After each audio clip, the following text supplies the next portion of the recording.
Et nous poursuivons avec ce communiqué qui nous émane des services de l'ONEAD qui communique que la direction de l'ONEAD de Djibouti informe donc les habitants des quartiers du plateau, du Serpent, du Marabout et port de Djibouti que l'alimentation en eau sera suspendue dans la journée du mercredi 25 juillet de 8h à 20h en raison des travaux d'entretien du réseau de distribution. L'ONEAD donc s'excuse pour ce désagrément indépendant de sa volonté.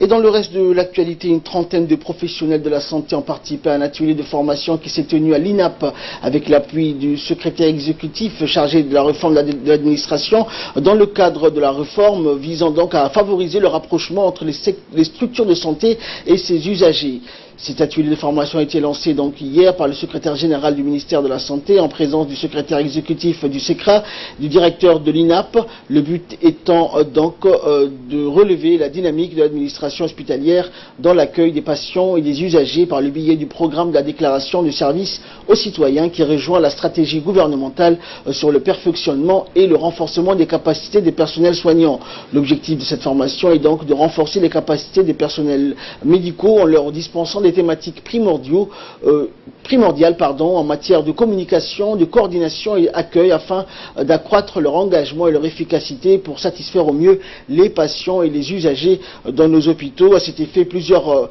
panélistes d'experts et de nombreux conférenciers et ressources donc seront invités pour assurer les différents programmes de session tout au long de cette formation. Sur l'accueil, l'orientation et la communication